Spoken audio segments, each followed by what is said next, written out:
طور پہ اپنے سطر کا خیال رکھیں کہ جو اس کی ریکوائرمنٹ ہے کہ لباس پتلا باریک نہ ہو، سی تھرو نہ ہو، بال نظر نہیں آ رہے ہو آپ کے، آپ کے ٹخنے کور ہو، ایسی شلواریں یا ایسے لباس نہ پہنا جائے کہ جس کی وجہ سے آپ کے ٹخنے جو ہے نا دکھ رہے ہو۔ اب خصوصی طور پہ اپنے نماز کے لیے اپنے لباس کا خیال رکھیں اور ایک بہترین لباس رکھیں جو پوری ریکوائرمنٹ کو پورا کرتا ہے، کیونکہ ہم محنت کرتے ہیں نا قیام اللیل میں، اپنی نیند کی قربانی دے جاگ جا کے نماز پڑھتے ہیں، اور پھر جو بہنیں جو تراویح کے لیے جاتی ہیں ان کو پتہ ہے کہ وہ روزہ کو افطار کرنے کے بعد کتنی محنت لگتی ہے ان کو مسجد میں جانے کے لیے افطار کے فوراً بعد۔ تو آپ دیکھیے کتنی مشقت ہم کر کے جا رہے ہوتے ہیں، اور پھر اس کے باوجود بھی ہمارا لباس اگر ٹھیک نہیں ہوگا، پورا پراپر لباس نہیں ہوگا، تو وہ ہماری نمازیں قبول نہیں ہوگی نا۔ تو اور چیزوں کے ساتھ ساتھ آپ لوگ کچھ اپنے نماز کے لباس جو ہے پہلے سے واش کر کے استری کر کے لٹکا دیں تھوڑا سا، تاکہ جب آپ لوگ اپنے کلوزٹ میں گئے فوراً وہ لباس اٹھایا اور نکل گئے، اور کوشش کریں کہ اس میں سے بدبو نہیں آنی چاہیے، وہ واش کر کے آپ اس کو لگائیں، ٹھیک ہے۔ انشاءاللہ تعالیٰ اللہ سبحانہ تعالیٰ سے دعا کرتے ہیں کہ اللہ سبحانہ تعالیٰ ہمیں استقامت عطا فرمائے، اور ہم جو بھی کچھ پڑھیں اللہ سبحانہ تعالیٰ اس کو ہمارے عمل میں بھی شامل کر دے۔ اوکے، اعوذ باللہ من الشیطان الرجیم، بسم اللہ الرحمن الرحیم۔ جیسے کہ میں نے آپ لوگوں کو کہا کہ ہم لوگ جو ہے انشاءاللہ تعالیٰ ابھی سورہ الانعام پڑھیں گے، اور آپ نے جو ہے کل سسٹر کے ساتھ آپ نے اس کو پڑھا بھی ہوگا، اس کی تلاوت بھی کی ہوگی، تو انشاءاللہ تعالیٰ ہم شروع کرتے ہیں۔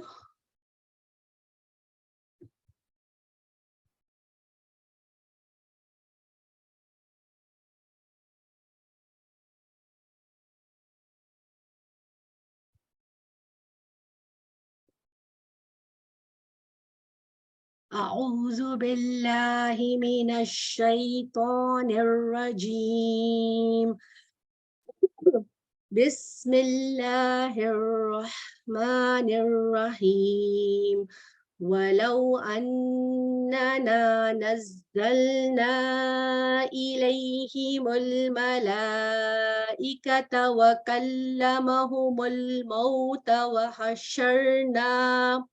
وَحَشَرْنَا عَلَيْهِمْ كُلَّ شَيْءٍ قُبُلًا مَا كَانُوا لِيُؤْمِنُوا إِلَّا أَن يشاء اللہ ولكن اکثرهم یجہلون۔ اور اگر ہم ان کے پاس فرشتوں کو بھیج دیتے اور ان سے مردے باتیں کرنے لگتے، اور ہم تمام موجودات کو ان کے پاس ان کی آنکھوں کے روبرو جمع کر دیتے ہیں، تب بھی یہ لوگ ہرگز ایمان نہ لاتے۔ ہاں اگر اللہ ہی چاہے تو اور باتیں، لیکن ان میں سے زیادہ لوگ جہالت کی باتیں کرتے ہیں۔ جہالت جو ہے انسان کی ہدایت کے راستے میں رکاوٹ بن جاتی ہے، خواہ وہ جذباتی جہالت ہو یا علمی جہالت ہو۔ اس طرح علم آنے کے بعد اپنی خواہشات کی پیروی بھی انسان کو ہدایت کے راستے میں بہت بڑی رکاوٹ بنتی ہے۔ یا اہل مکہ اور آپ کے مخالفین کا ذکر کیا جا رہا ہے جن کا یہی حال تھا۔ اور اسی طرح ہم نے ہر نبی کے دشمن بہت سے شیاطین پیدا کیے تھے، کچھ آدمی اور کچھ جن تھے، یعنی کہ ہمارے ہر نبی اور پیغمبر کے مخالفین جو تھے، آپ ہمیں جیسے کہ ہمیں پتہ ہے بہت زیادہ تھے، جن میں سے بعض کو چکنی چپنی باتوں کا وسوسہ ڈالتے رہتے تھے تاکہ ان کو دھوکے میں ڈال دے۔ اور اگر اللہ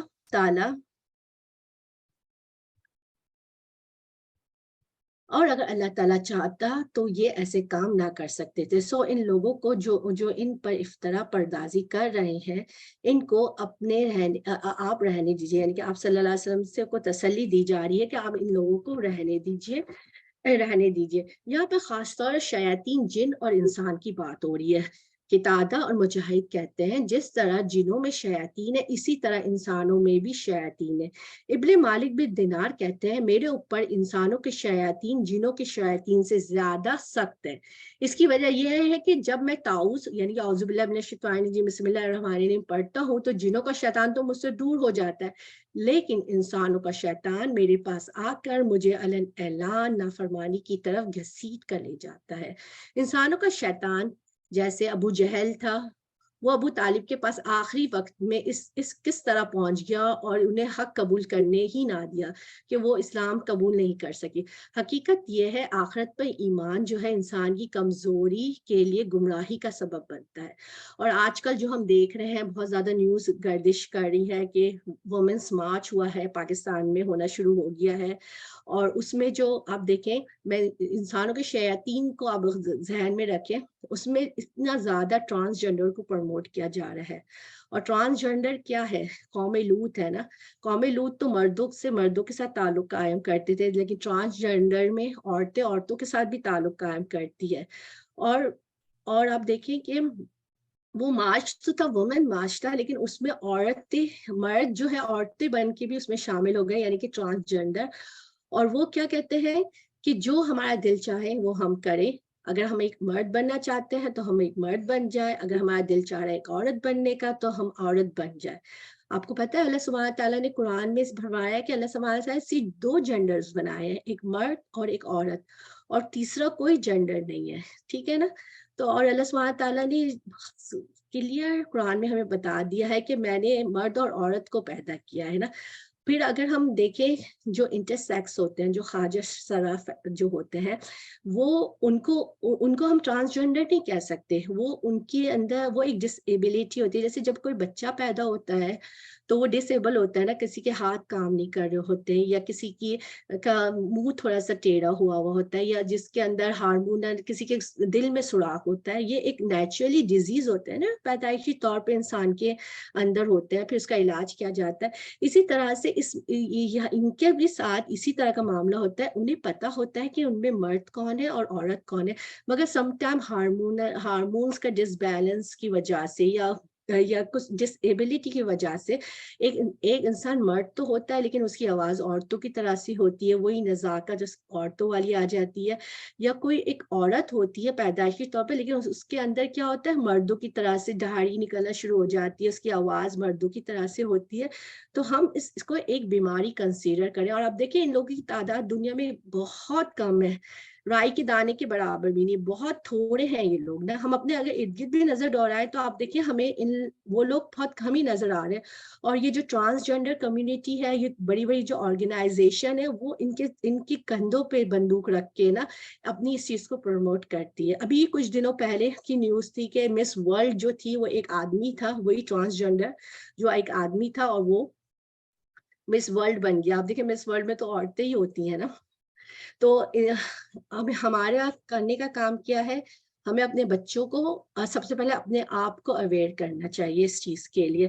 ابھی پاکستان میں ایک ڈرامہ سیریز شروع ہوئی ہے جس کا نام ہے سرے رہا، ٹھیک ہے، اور اس میں بھی انہوں نے ایک ایپیسوڈ میں ٹرانسجنڈرز کو پروموٹ کیا۔ آپ دیکھیں ایک اسلامی ملک ہونے کے باوجود بھی یہ لوگ کس طرح سے ہمارے اندر گھس کے ہمارے اندر گھس گئے، اور ہمارے ڈرامے کو پروموٹ کر رہے ہیں۔ اور جب اگر ڈرامے جو پروموٹ کر رہے ہوتے ہیں، اور جس طرح کے اس میں ڈائلاگس ہوتے ہیں، جیسا میوزک ہوتا ہے، اس سے لوگوں کی سمپیتی انہوں نے حاصل کر لی ہے نا، کہ لوگ نے کہا چلو ٹھیک ہے، ان کو بھی ان کے حقوق ملنے چاہیے۔ اور آپ کو پتہ ہے ایمان کا سب سے نچلا درجہ کیا ہے؟ ایمان کا سب سے نچلا درجہ یہ ہے کہ آپ اس برائی کو ایٹ لیسٹ دل سے تو برا جانیں۔ اور آج ہونے کیا لگا ہے، ہمارے بچے ان کے لیے سمپیتی رکھتے ہیں، ان سے کہتے ہیں بیچارے، ان کو بھی ان کے رائٹس ملنے چاہیے۔ تو یہ اس کس وجہ سے ہو رہا ہے؟ یہ اس وجہ سے ہو رہا ہے کہ ہم نے اپنے بچوں کو سکھایا نہیں ہے، ہم نے اپنے بچوں کو بتایا نہیں ہے کہ اس قوم پہ اللہ کا عذاب اور لعنت اور سب سے شدید اور سخت عذاب اللہ کا ان کے اوپر نازل ہوا ہے نا۔ تو آگے چلتے ہیں، اور تاکہ ان کی طرف ان لوگوں کے قلوب مائل ہو جائیں جو آخرت پر یقین نہیں رکھتے، تاکہ ان کو پسند کر لیں، تاکہ مرتکب ہو جائے ان امور کے جن کے وہ مرتکب ہوتے تھے۔ 113 ہے، آیت نمبر 114 کی طرف ہم چلتے ہیں۔ تو کیا اللہ کے سوا کسی اور فیصلے کرنے والے کو تلاش کرو، حالانکہ وہ ایسا ہے کہ اس نے ایک کتاب کامل تمہارے پاس بھیج دی ہے، اس کے مضامین خوب صاف بیان کیے گئے ہیں، اور جن لوگوں کو ہم نے کتاب دی وہ اس بات کو یقین کے ساتھ جانتے ہیں کہ یہ آپ کی رب کی طرف سے حق کے ساتھ بھیجی گئی ہے، سو آپ شبہ کرنے والوں میں نہ ہو۔ یعنی اللہ لوگوں کے جھوٹے پروپیگنڈے کا شکار، یعنی لوگوں کے جھوٹے پروپیگنڈے کا شکار نہ ہو. ہدایت اسی کتاب کے ذریعے ملے گی، اللہ سبحانہ تعالیٰ ہی کی طرف سے ہمیں ہدایت ملے گی. آپ کے رب کا کام سچائی اور انصاف کے اعتبار سے کامل ہے، اور اس کے کلام کا کوئی بدلنے والا نہیں. اور وہ خوب سننے والا، خوب جاننے والا ہے. دنیا میں زیادہ لوگ ایسے ہیں اگر آپ ان کا کہنا ماننے لگیں تو وہ آپ کو اللہ کی راہ سے بے راہ کر دے. دوست جو ہمارے دوست ہوتے ہیں نا وہ محض بے اصل خیالات پر چلتے ہیں، بالکل قیاسی باتیں کرتے ہیں. اگر اس میں ہے کہ اگر آپ حق اس بات میں دیکھیں کہ لوگوں کی اکثریت کس طرف جاری ہے، ان کا ٹرینڈ کیا ہے، تو یہ کوئی دلیل نہیں ہے.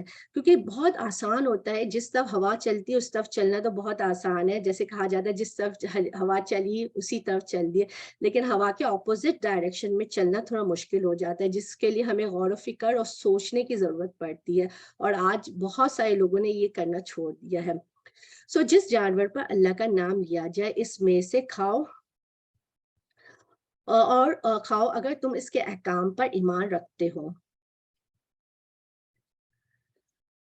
چنانچہ ہدایت کا جو معیار ہے وہ قرآن اور سنت ہے. واپسی بھی اللہ سبحانہ تعالیٰ کی طرف سے ہے. وہی فیصلہ کرے گا کون سیدھے راستے پر صحیح منزل پر پہنچتا ہے اور کون بھٹکتا ہے. ٹھیک ہے، یہاں یہ بھی بتایا جا رہا ہے کہ ان کی باتوں میں نہ ہو، جس کو جو اہل مکہ کی باتوں کے بارے میں بتایا جا رہا ہے کہ ان کی باتوں میں نہ آئے جس کو پوری طرح ذبح کیا گیا ہو اور اس پر اللہ کا نام لیا گیا ہو، اسی کو کھاؤ اگر تم ایمان رکھتے ہو. اور حلال کھانا بھی جو ہے ایمان کا حصہ ہے. اور آخر کیا وجہ ہے تم ایسے جانوروں میں سے نہ کھاؤ جس پر اللہ کا نام لیا گیا ہو، حالانکہ اللہ تعالیٰ نے ان سب جانوروں کی تفصیل بتا دی ہے جس کو تم پر حرام کیا ہے، مگر وہ بھی جب تم کو سخت ضرورت پڑے تو حلال ہے. یہ یقینی بات ہے، اور یہ بہت سے آدمی اپنے خیالات پر بلا کسی سند کے گمراہ کرتے ہیں، اور اس میں کوئی شبہ ہی نہیں کہ اللہ تعالیٰ حد سے نکل جانے والوں کو خوب جانتا ہے.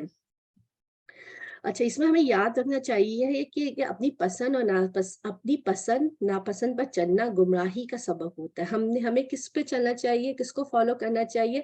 اللہ کی کتاب پہ اور رسول اللہ صلی اللہ علیہ وسلم کی باتوں پہ جو ہے ان کی حدیث پہ. بعض اوقات خواہشاتوں کی بنا پر کسی چیز سے محبت رکھنا ہدایت سے دوری کا سبب بن جاتا ہے.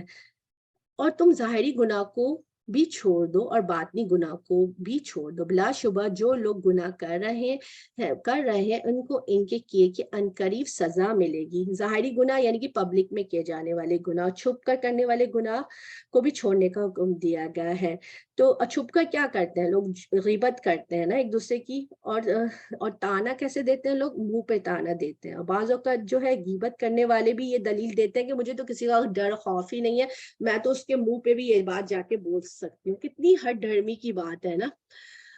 انسان یہ نہیں سوچتا کہ میں نے گناہ کیا ہے، اگر کسی کو پتہ نہیں بھی چلے گا، اگر میں چھپ کر گناہ کروں گا تو میں اللہ سے چھپ نہیں سکتا. ایسا نہیں، بلکہ اس کا اور یہ ہے کہ اور وہ یہ بھی نہیں سوچتا کہ اس کا مجھے کوئی نقصان ہوگا یا نہیں ہوگا نا. مطلب شیطان اتنا اس کو پردہ ڈال دیتا ہے کہ اس کو صحیح اور غلط میں تمیز کرنے کی بھی اس میں صلاحیت رہتی نہیں ہے. اور اس کا نتیجہ کیا ہوتا ہے کہ وہ جو بوتا ہے وہی کاٹتا ہے. اب بولنے سے یہ کہ دنیا کی کوئی بھی چیز اللہ سبحانہ تعالیٰ نے بے مقصد نہیں پیدا کی نا. دنیا کی ہر چیز کا کچھ نہ کچھ مقصد ہے بنانے کا. تو جو چیز ہم اپنے منہ سے بولتے ہیں، جو بات بھی بولتے ہیں، چاہے وہ نیگیٹو بات ہو یا پازیٹیو بات ہو نا، اس کے اچھے اور برے اثرات ضروری نکلتے ہیں نا. اور تم ظاہری گناہ کو چھوڑ دو اور باطنی گناہ کو. جیسے اس میں کہا گیا کہ ظاہری گناہ جو پبلک میں کیے جاتے ہیں، باطنی گناہ جو چھپ کے کیے جاتے ہیں. ٹھیک ہے، اب ہم آگے چلتے ہیں آیت نمبر 121 میں. اور ایسے جانوروں میں سے مت کھاؤ جس پر اللہ کا نام نہ لیا گیا ہو، یہ کام نافرمانی کا ہے. یقیناً شیطان اپنے دوستوں کے دل میں ڈالتا ہے تاکہ یہ تم سے جدل کرے، یعنی کہ جنگ کرے. اگر تم ان لوگوں کی اطاعت کرنے لگو گے تو یقیناً تم مشرک ہو جاؤ گے. اور شاید ہم شعوری اور غیر شعوری طور پہ مشرکوں کی اطاعت تو کر ہی رہے ہیں نا، بغیر علم کے. اگر ہمارے پاس علم ہوتا نا قرآن اور سنت کا، تو ہم کبھی بھی ان کی